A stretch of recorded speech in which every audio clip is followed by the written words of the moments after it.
하나님의 여러 가지 이름들에 대해서 생각해 보고 있습니다.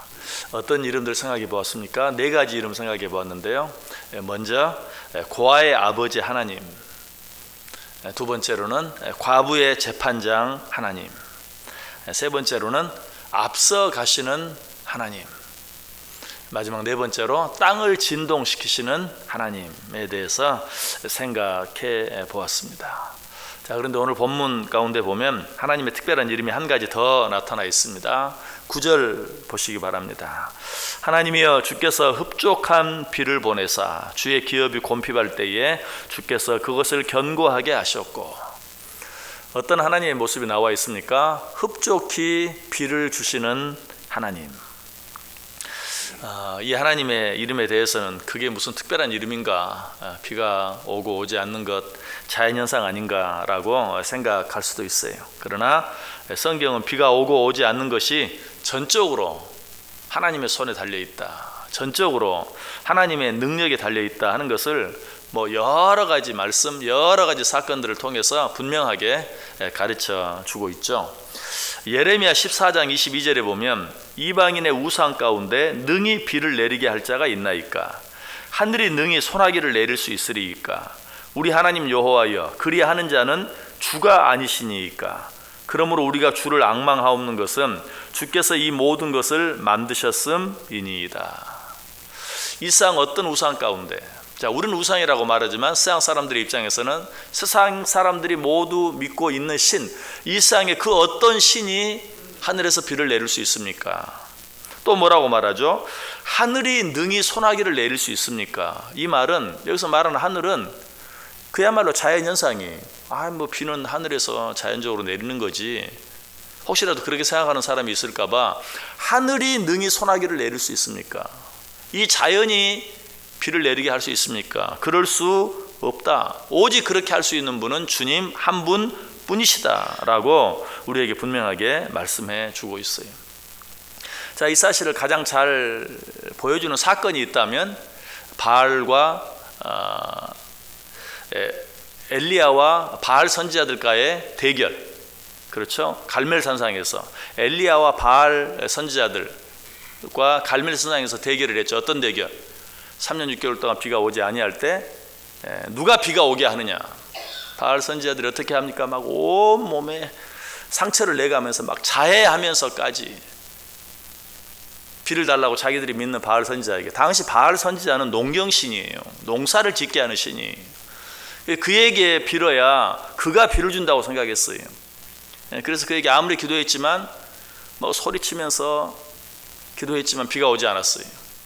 그러나 엘리야 선지자는 어떻게 합니까? 그 제단에 놓여진 그 각을 뜬 고기에 물을 잔뜩 붓고, 설령 비가 온다 할지라도 타지 못할 정도로 해놓고 했지만 하나님께서 어때요? 그 기도했을 때 비가 내리게 하시는 그런 모습을 보게 되죠. 350대 1, 450대 1, 아세라 선지자들까지 합하면 850대 1, 850대 1의 대결에서 엘리야 선지자가 승리하는 그런 모습을 보게 돼요. 정말 비가 내리고 내리지 않는 것이 하나님의 손에 달려있다는 것을 가장 단적으로 보여주는 그런 사건이죠. 그러므로 우리는 하늘에서 내리는 그 비 하나를 보면서도 항상 하나님을, 그 비를 내리시는 하나님을 볼 수 있어야 돼요. 비가 무섭게 내리면 하나님 정말 무서우시네요. 비가 굉장하게 내리면 하나님 정말 굉장하시네요 하면서 하나님을 볼 수 있어야 돼요. 왜? 정말 그 모든 것들이 하나님의 손에 달려 있는 것이기 때문에. 그러나 또 아무리 이렇게 이야기해도 요즘처럼 도시에 살고 있는 우리들, 비와는 상관없는 것처럼 살고 있는 우리들은 이런 모습 속에서 비가 온다는 것이 별 의미가 없는 것처럼 느껴질지도 몰라요. 그러나 사실 한 달이 두 달이만 건너가면 어때요? 비가 오지 아니하면 금방 우리에게도, 우리의 모든 삶에 영향을 미치게 되는 것을 보게 돼요. 특별히 팔레스타인 지역에 살고 있는 사람들에게 비는 그들의 전부였어요. 비는 그들의 생명이었고, 비는 그들의 양식이었고, 비는 그들에게 필요한 모든 것. 비가 없으면 그들은 잠시도 살아갈 수 없고 아무것도 얻을 수 없는 그런 곳이었고 또 그런 시대였어요. 이런 때에 비는 하나님이 주신다. 비를 흡족히 주시는 하나님, 이 하나님은 그들의 모든 것을 주시는 하나님, 그들의 모든 것이 하나님의 손에 달려있다 하는 것을 가장 잘 보여주는 표현이라고 할 수 있어요. 그래서 하나님께서 성경 여러 곳에서 당신의 택한 백성들에게 비를 보내주시겠다라고 말씀해요. 레위기 26장 4절, 내가 너희에게 철 따라 비를 주리니 땅은 그 산물을 내고 밭의 나무는 열매를 맺으리라. 또 신명기 28장 12절에 여호와께서 너를 위하여 하늘의 아름다운 보고를 여시사 내 땅에 때를 따라 비를 내리시고 내 손으로 하는 모든 일에 복을 주시리니 내가 많은 민족에게 꾸어줄지라도 너는 꾸지 아니할 것이라. 여기서 비는 뭘 말하고 있는 것 같아요? 하나님께서 우리에게 주시는 모든 축복을 상징적으로 이야기하고 있는 것을 보게 되죠. 욥기 5장 10절 11절에도 비를 땅에 내리시고 물을 밭에 보내시며 낮은 자를 높이 드시고 애고가는 자를 일으키사 구원에 이르게 하시느니라. 여기서 비는 무엇입니까? 낮은 자를 높게 하신다. 성공을 의미하기도 하죠. 또 적들과의 싸움에서 승리하는 승리를 이야기하기도 하죠. 또 그들을 지켜주시고 보호해 주시겠다. 우리를 보호해 주시고 우리를 지켜주시는 그런 것까지도 비로 표현하고 있는 것을 보게 돼요. 이사야 30장 23절에 보면 내가 땅에 뿌린 종자에 주께서 비를 주사 땅이 먹을 것을 내며 곡식이 풍성하고 기름지게 하실 것이며 그날에 내 가축이 광활한 목작에서 먹을 것이라. 여기서는 뭘 말해요? 비는 부요함을 말해요. 비를 흡족히 주신다는 말은 무슨 말이에요? 우리에게 부요함을 허락해 주신다. 모든 부요함이 하나님의 손에 달려있다 라고 말하고 있는 것이죠. 특별히 에스겔 34장 26절 27절에 보면 내가 그들에게 복을 내리고 내 산 사방에 복을 내리며 때를 따라 소낙비를 내리되 복된 소낙비를 내리리라. 그리한즉 밭에 나무가 열매를 맺으며 땅이 그 소산을 내리니 그들이 그 땅에서 평안할지라. 내가 그들의 멍에의 나무를 꺾고 그들을 종으로 삼은 자의 손에서 그들을 건져낸 후에 내가 여호와인 줄 그들이 알겠고. 여기서 비는 뭘 말하는 것 같아요? 평안을 말해요. 그리한즉 밭에 나무가 열매를 맺으며 땅이 그 소산을 내리니 그들이 그 땅에서 평안할지라. 비가 내린다는 것은 평안을 말해요. 비하고 평안하고 무슨 상관이 있는가? 비가 몇 달만 내리지 않아 보세요.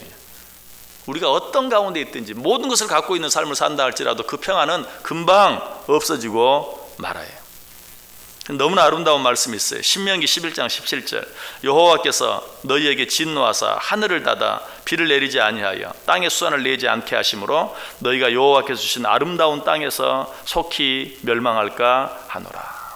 하나님께서 비를 주시지 아니하시면 우리는 생명을 유지할 수 없다 하는 것을 우리에게 분명하게 가르쳐주고 있어요. 여기서 우리는 또 한 번 지난 시간에 생각했던 것처럼 땅을 진동시키시는 하나님, 성경이 땅이 진동하는 것이 무엇을 의미한다고 그랬죠? 하나님의 임재하심, 하나님 우리와 함께 하심. 그래서 하나님이 모세에게 임재하실 때, 시내산에 강림하실 때 땅이 진동했다고 그랬죠. 그런 긍정적인 부분이 있는 반면에 하나님이 땅을 진동시키는 것은 또 징계와 징벌의 의미가 있다.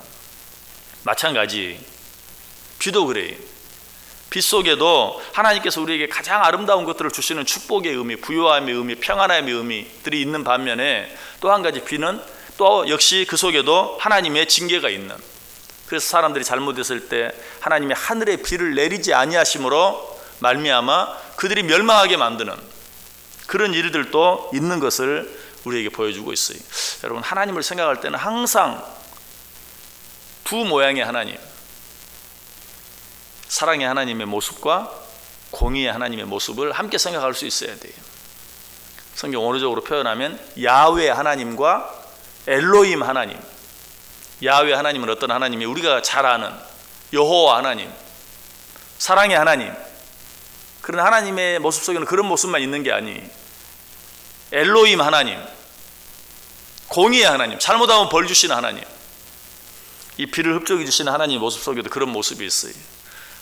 우리가 하나님의 말씀 안에 있을 때 비를 흡족히, 우리의 모든 필요한 것들을 흡족하게 부족함이 없이 주시지만, 그러나 그렇지 아니하고 하나님을 떠나갔을 때는 어때요? 그 비를 그치심으로 우리를 징계하시고 징벌하시기도 하신다.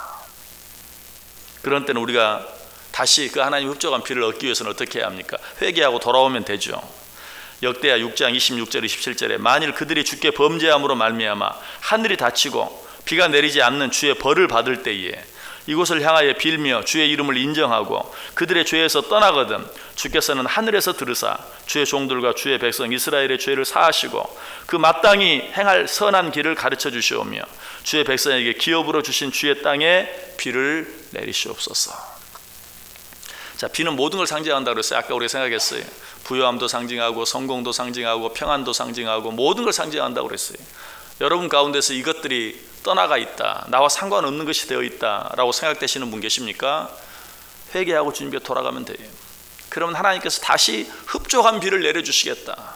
잃어버린 평안을 다시 허락해 주시고 우리의 삶에 필요한 모든 것들을 하나님이 공급해 주시며 우리를 괴롭게 하고 힘들게 하는 여러 많은 대적들 가운데서 우리를 건져내 주시고 구원해 주시는 그런 은혜를 내가 너희들에게 허락해 주겠다.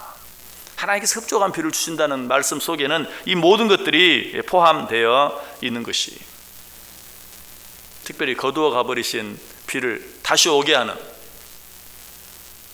보다 적극적인 방법이 한 가지 더 있어요. 요엘서 2장 23절에 보면 시온의 자녀들아 너희는 너희 하나님 여호와로 말미암아 기뻐하며 즐거워할지어다. 그가 너희를 위하여 비를 내리시되 이른 비를 너희에게 적당하게 주시리니 이른 비와 늦은 비가 예전과 같을 것이라. 어떻게 하면 여호와 하나님을 기뻐하면, 기뻐하고 즐거워하면.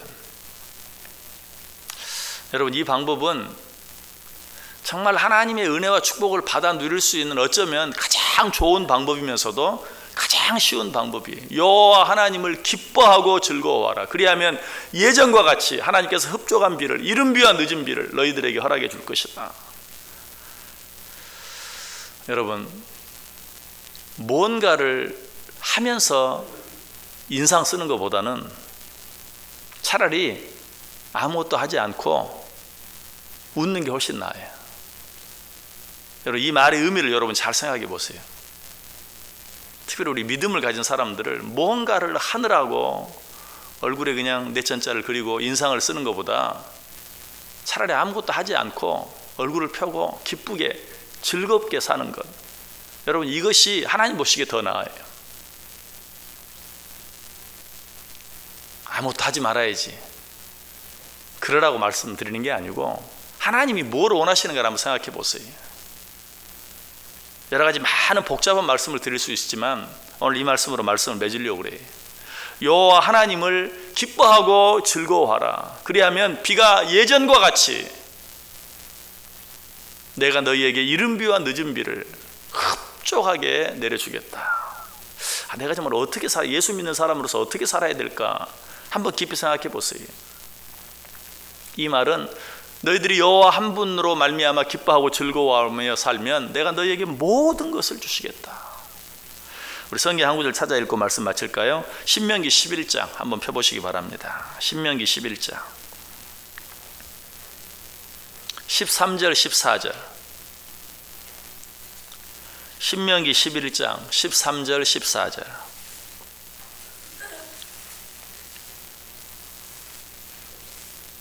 신명기 11장 13절 14절 같이 한 목소리로 읽습니다. 내가 오늘 너희에게 명하는 내 명령을 너희가 만일 청종하고 너희의 하나님 여호와를 사랑하여 마음을 다하고 뜻을 다하여 섬기면 여호와께서 너희의 땅에 이른 비 늦은 비를 적당한 때에 내리시리니 너희가 곡식과 포도주와 기름을 얻을 것이라. 아멘. 자, 우리가 하나님의 뜻에 합당하게 살아가면 하나님께서 우리에게 이른 비와 늦은 비를 주실 텐데 그 이른 비와 늦은 비로 말미암아 우리가 어떻게 된다고요? 너희가 곡식과 포도주와 기름을 얻게 될 것이다. 여기서 곡식은 우리 육신에 필요한 모든 것을 말해요. 포도주는 우리의 정신적인 삶에 필요한 모든 것을 말해요. 포도주, 성의 기쁨을 상징하죠. 우리가 늘 기쁘고 평안한 삶을 살 수 있는. 또 기름은 뭘 말합니까? 성경에서 기름은 항상 성령을 이야기해요. 성령 충만한 영적인 축복을 말해요.